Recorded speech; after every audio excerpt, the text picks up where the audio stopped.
Isn't there anything else more? Ah!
The show begins!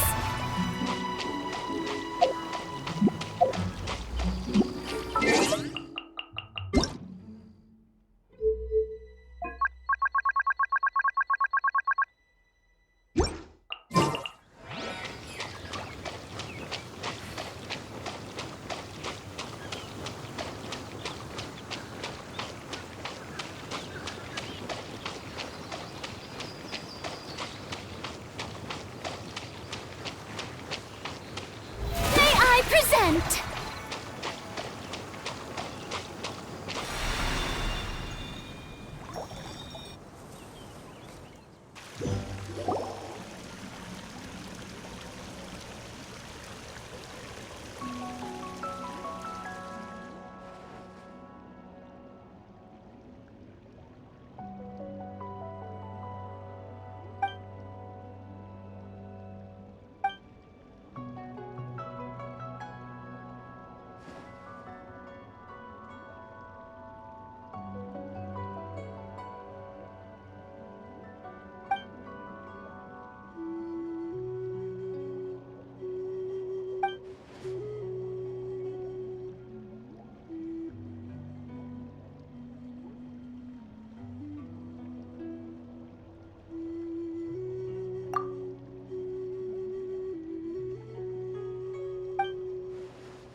shift, I'm going right home and getting a drink.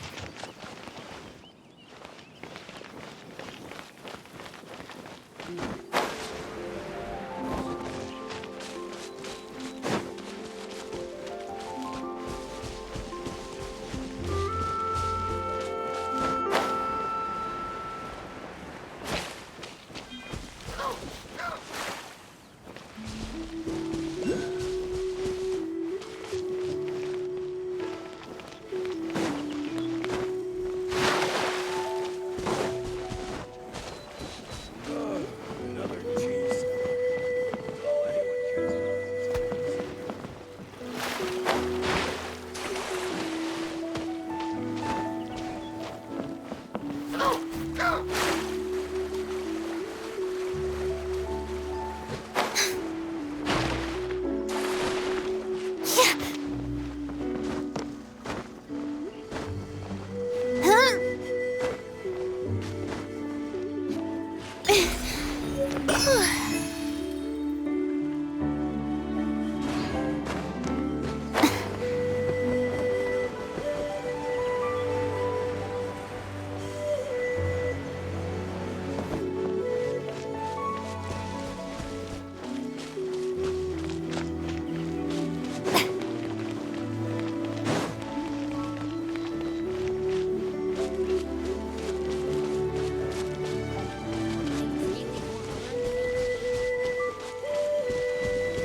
Let's move out. Yeah. Breathtaking.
This is the all-new Polestar 4, and it has one feature that I've never seen before. There is no rear window. That and much more we'll get into details on today's episode of Autoga Fuel. Today with me, AJ. Let's discover the car together. And up here on the front, the first thing you'll notice is gone are those Thor hammer headlights. Now we have this double blade design, kind of separating the top and the bottom half with this body color. What do you think about it? I think it looks pretty good. In the middle, there's also the new Polestar logo, which is illuminated from the inside. Looks pretty cool at night. So while this is on when you get up to the car or approach the car, it turns off while you're driving. Aerodynamics are, of course, key when it comes to electric vehicles, and this has a coefficient of drag of 0.26. Now, that's not as good as the Tesla Model X, which is 0.24, but still better than the Polestar 3, which is about 0.29. The Polestar 4 is 4.84 meters long. It can be had with either 20 or 22-inch wheels. What you see here are the 22 inches. They look pretty good, fill up the wheel arches really well. Now, the battery pack is the same across the two different versions. They're both 100 kilowatt hour gross, which means it's about 94 kilowatt hours net. The two versions are either the dual motor or the single motor. The single motor means that it's only rear-wheel drive. The dual motor means that, of course, it's four-wheel drive. Now, in fact, the dual motor setup is the fastest accelerating Polestar car ever, and it goes 0 to 100 kilometers an hour in 3.8 seconds. It's pretty rapid. Now, the dual motor version, when the front wheels don't need to be powered, it can disconnect the electric motors so that it's a little bit more efficient and give you more range. Also, the dual motor version is the one that gets the adaptive suspension. The standard version with the rear motor only doesn't. Now, this is built on the Geely SEA platform, and there's different versions of this. There's two main versions, and this is also used, for example, for Zeekr, for Volvo, and even the smart electric cars. Currently, it's manufactured in China and Korea. So charging with AC is 22 kilowatts. It's 200 kilowatts with DC charging. So from 10 to 80%, you can get that charged in about 30 minutes with fast charging. Heat pump is standard. And this is a lithium ion, but with the nickel manganese cobalt kind of chemistry. Now, the real world range we'll have to test, so make sure you're subscribed to our channel. But we estimate this to be around 500 kilometers or about 300 miles. At the back, well, I think the design is quite subdued. It's got nice three-dimensional elements. I like this LED strip in the middle. The contours here will also play nice with light and shadow, but nothing too much to write home about. But what is the most interesting aspect back here is, of course, the fact that there is no rear window. And the truth is, I was speaking with one of the engineers here. In a coupe SUV, you're always compromising, either having a good headline in the back seat for the rear passengers, or trying to compromise the space to have a bigger rear window. And it's never good for either of them. You don't have great visibility, nor do you have great headroom. So pick one. And they picked the interior. And because you can have cameras and all of these assistance systems and sensors, it's legally allowed to not actually have a rear window. So I'm really excited now. So what was the benefit? How much better is that now for the rear passengers? So let's go inside and take a look. Whoa. Holy crap. Definitely makes a big difference because they've been able to push the seat back. And look at the amount of legroom that I have. This seat, believe it or not, is set to my driving position. I'm 5'8", so I'm not the tallest man in the world, not tall as Thomas, but 1.73 meters. I can sit very comfortably, stretch my feet out. And yeah, this is a large glass area which lets in a lot of light. Even if I look straight up, I'm still seeing glass because it ends behind my head. So I really have this nice cocoon of glass. I'm like in this bubble. This can optionally be had as an electrochromic glass, which means you can change the level of tint, and then you can kind of have it dark to block the sunlight. I wonder how dark it gets, like in the middle of summer, in the middle of the day. So again, we should test that out. But definitely, I see the value in this because it's now it makes sense.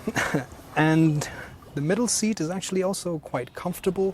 I must say, I do feel like I'm sitting a little bit knees up, which is to be expected because of its electric skateboard platform with the batteries down here. And again, that sleek roofline means that The seats are a little bit lower than I might have liked, so for definitely passengers who are taller, you will find that your knees come up a little bit more. But that being said, these seats are also really comfortable. It's also really interesting to note that the interior is completely animal-free. These seats are made from 100% recycled PET. In fact, many other composite materials within the car, for the door panels, for example, are made with like a mono-material philosophy, which means when you melt them down, you don't have like 10 different materials that you need to separate later on. You have one general material that can be completely recycled. So there's efficiency in the recyclability of the materials as well.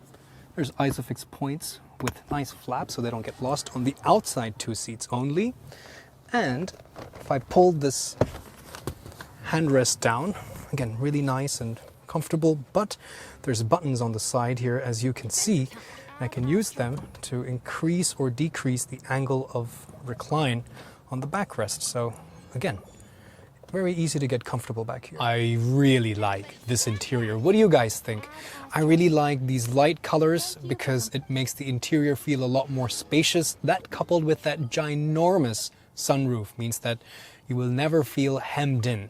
Of course, these light colors, especially here where you're going to put your hands, where you're going to fumble with your drinks, I guess they are prone to getting more dirty, but I hope they're easy to wipe. So again, a long-term test of this would really prove to be useful.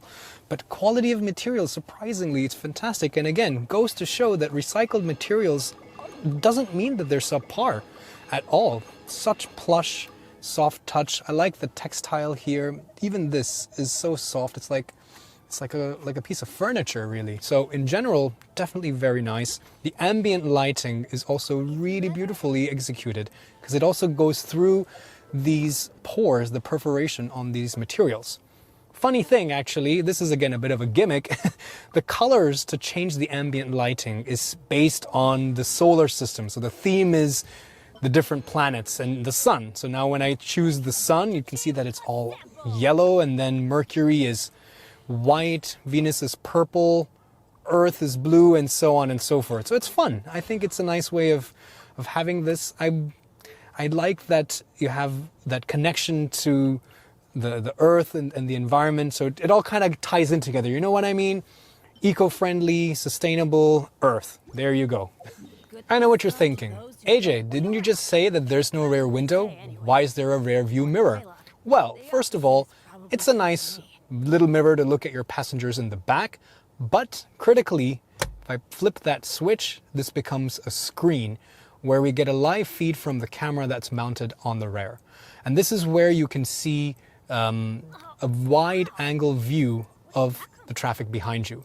Now, I've seen this and tested the system for a couple of weeks, almost exactly 4 years ago in the Land Rover Discovery Sport, and I think it's a bit hit and miss, primarily because we're so used to using the mirror to gauge depth and distance, and that's such a critical aspect of using mirrors while driving. But a screen is too flat, it's a two-dimensional thing, and this is not a stereoscopic screen, which means it's hard to gauge the depth. Taking center stage is this 15.4 touchscreen. Very big, and unfortunately, as you can see, no buttons even for your climate control. So, let's see what we can do with it. First and foremost, you have the navigation on the left-hand side, and you have different tiles that you can use to customize other features like, the tire pressure, your phone, and things like that. This is actually a prototype. It's a pre-production, so these things are all not working perfectly at the moment. This is also a similar navigation system to what's currently available with the Polestar 2 and the Polestar 3. So it also means that you have, for example, if I were to navigate back home, it would look for charging stations along the way and show me how much time it would take to charge each of them. So all of that is incorporated with the navigation, again, in the final version. This, as you can tell, is clearly a Google map, but in fact, this entire system is based on Google. So you might even notice that there's the Google Assistant system here. So this is Android Automotive. So it's an entire operating system for the car, not Android Auto, which is phone mirroring. See, there's a key difference there. That being said, you can still use Apple CarPlay. To make the map bigger, you can simply swipe to the side or just toggle with the home button. Here in the main menu, again, you have several more options. We can go to the car status to see, for example, the tire pressure and turn on the tow mode, which again is quite critical for electric cars. There's also very interesting electric car specific controls and menus. For example, you can go here to the drive and turn on the creep function. You can also have a one-pedal drive, which is really useful in the city because you can have the regen so high that the minute you start letting off the accelerator pedal, it's automatically bringing you back down to a stop. So really easy in the city. You can also see different visualizations on the charge. So the status, you can schedule the charge, you can even charge devices out of the car. The steering wheel is very reminiscent of Polestar and Volvo. Very handsome looking wheel with that logo in the middle. Capacitive buttons, however. So again, once we're driving, we can give a better report on this. Furthermore, you can also check our current reviews of the other Polestar vehicles to get an idea, or the Zeekr as well. In the front, for the instruments, there's a 10-inch screen. It's actually quite nice, and it shows you just what you need to see because this car also comes as standard with a head-up display. So between a head-up display and this and this large infotainment, you have plenty of information that's visible all the time. Hence, no need of a very elaborate instrument cluster. Of course, this is again not a drivable version, so we cannot really explore anything here, but overall, I think it's executed quite well. I know you guys love stuff like this, so check out these frameless mirrors.